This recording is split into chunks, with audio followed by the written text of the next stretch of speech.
I'm Mommy! I'm Bonnie! And welcome back to our channel!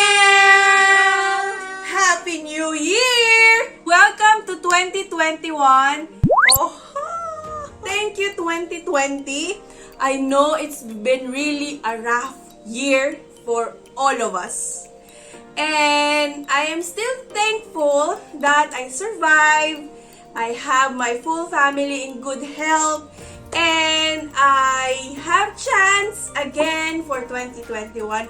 Every one of you have this energy and positivity to continue life in the new year. New chances, new opportunities, new DIYs.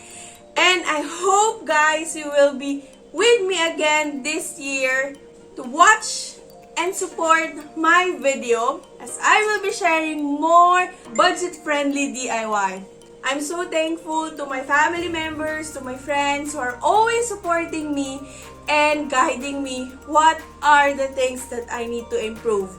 Shout out to my sister who's actually in Philippines, who encouraged me and helped me to this channel. And they already finally reached first goal in YouTube. Please subscribe on my sister's vlog. It's Argel. And I hope, guys, you will all support our channel. Now, I really have the full energy to share to you more of the DIY.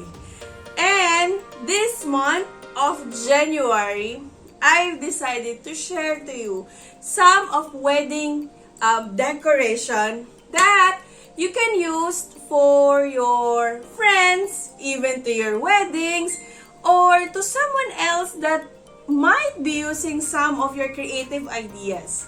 So, I am so excited to share to you some of the centerpieces that I've been sharing and I've done for my past wedding events.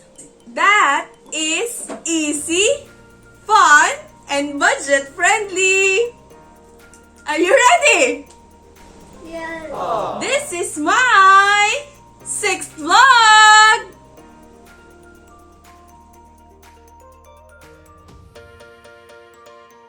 So, I have actually 3 types of lanterns here. Yeah. I think these are all familiar to you. Since I am based in UAE, it's actually very normal to have lanterns around.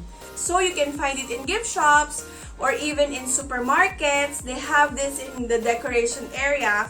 And you can see it also in any furniture shops. So for this square one, this type of lantern, normally you can see it in Ramadan. They use it as a decoration in Ramadan along the aisle or stairs, and they put candles inside. They put some incense or perfume as well during Ramadan for this type of lantern. This is also one type that they use it also for Ramadan. However, this lantern has already a battery operated candle. Let me show you. And also, I have this type of lantern where, very familiar, you can buy this in IKEA. And this type of lantern, you can actually put a candle inside. Normally, they use it also in Ramadan, same as this too.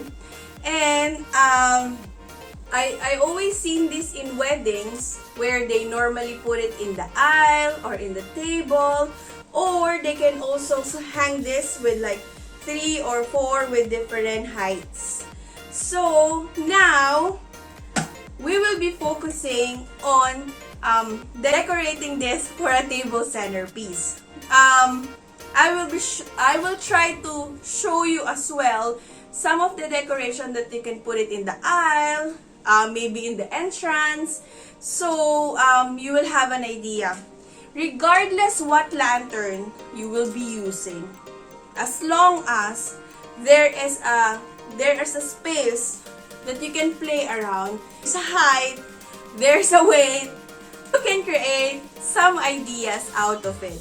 So now I will be sharing what is existing and what I have at the moment for you guys to know that, oh yeah, I can do it. Oh yes, I have this, I have that.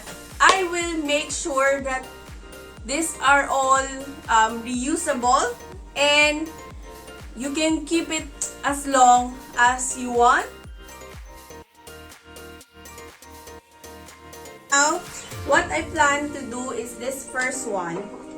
I have this Styro Foam. It's actually reused already for so many times. And also, you would need some flowers. Yeah. I have this also, some flowers that I used it already from my previous wedding events. What we need to do first, and also I will not forget, candle, lantern. Flowers will be all around at the bottom of the lantern. So what you need to do is just to poke the flowers that you have in the middle of this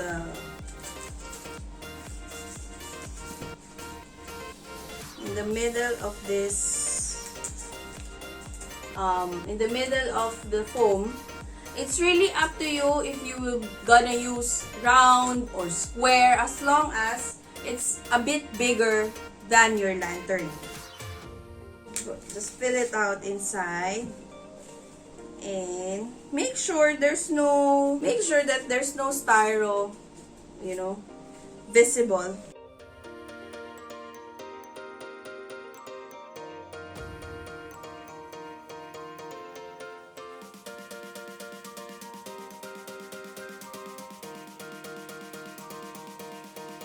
Flowers also depends on what is your color theme, color palette.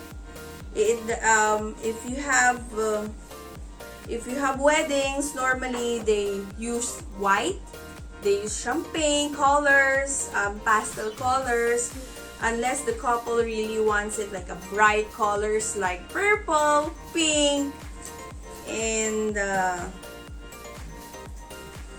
so something like that. What I have. So, I'll put the lantern over here. I have some gaps on top of it. I will try to fill in more flowers.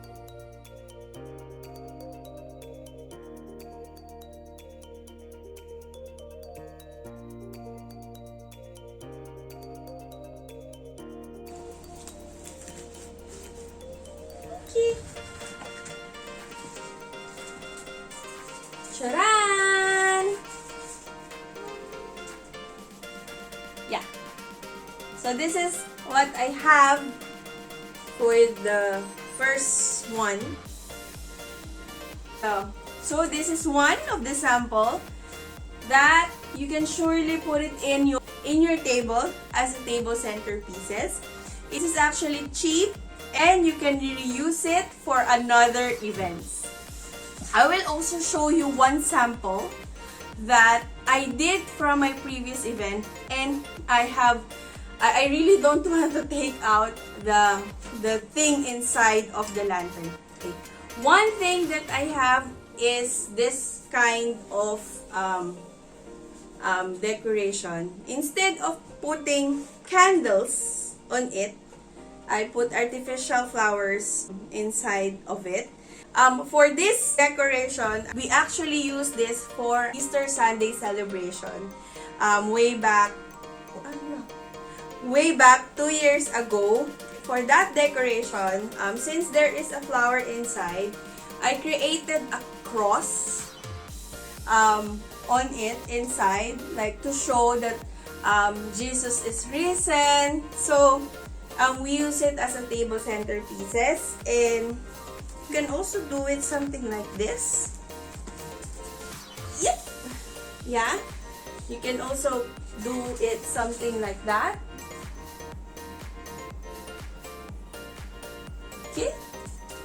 And whatever you wanted to put it inside, do as you want. So that is actually our first lantern.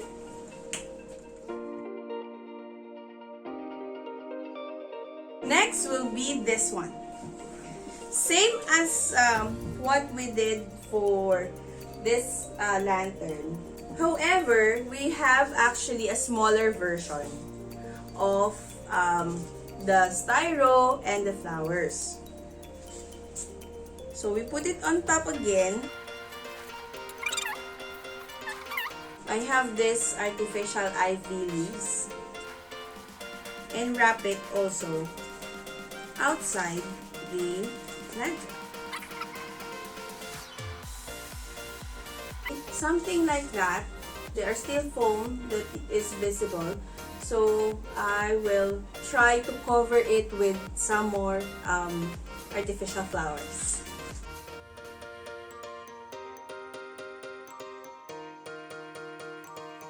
So it looks like that.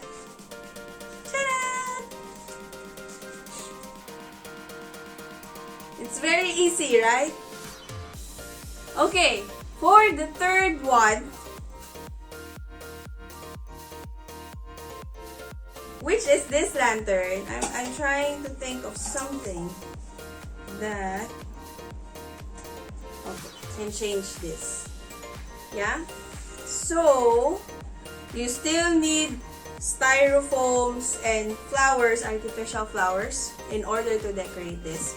So what I've decided here, I will try to do some kind of overflowing flowers on it. So even if it is a small lantern, it will look bigger on the table once you decorate it.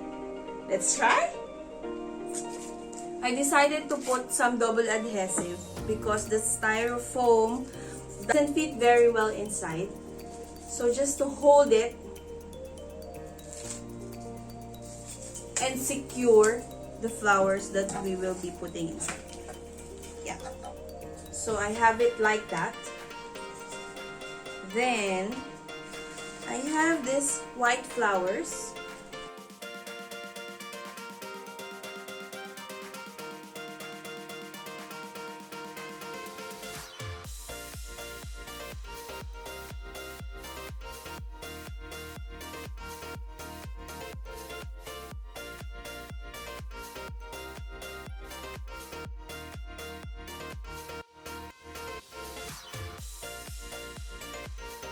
I tried to cover the styro inside.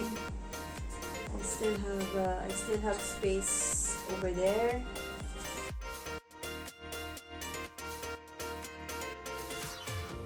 That. Then I have this long stem, artificial cotted with stem. That I want it like. I actually don't have any idea of doing flower decoration before. However, I really got chance from a friend way back when I was in Singapore to learn of how to do flower decoration. It was actually a real flower and he's a master of it.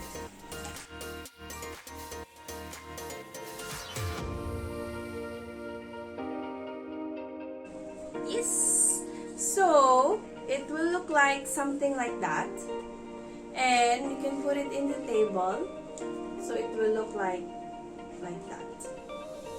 You can extend it more, just putting cable wires around the artificial stems, so you can extend more for the flowers if you want it to look longer.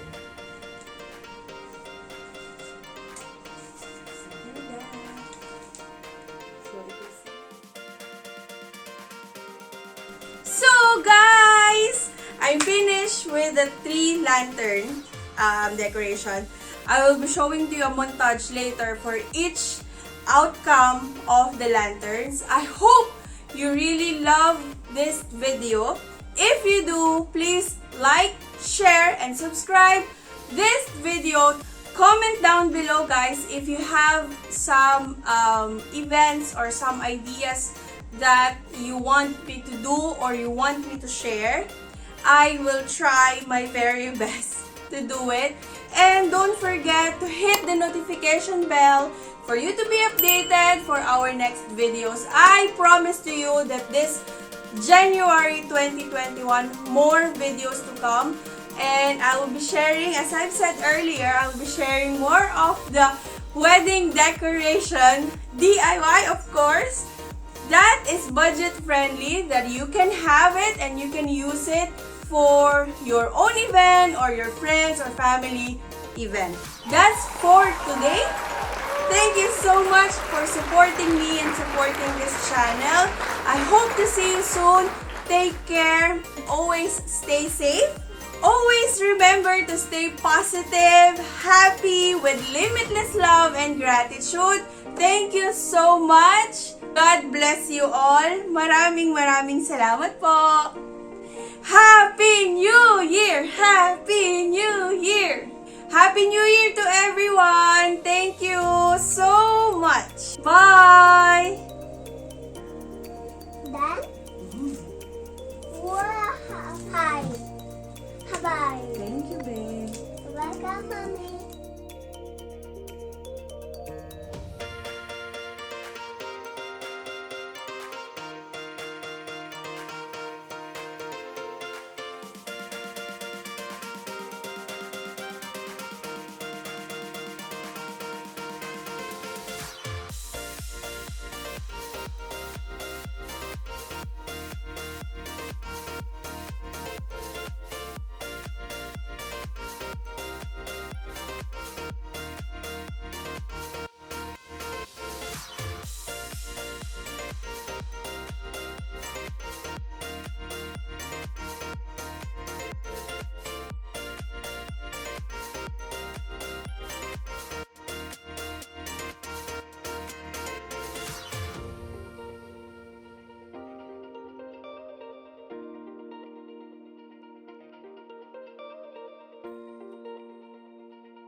Okay! Bye-bye. Bye! Thank you so much!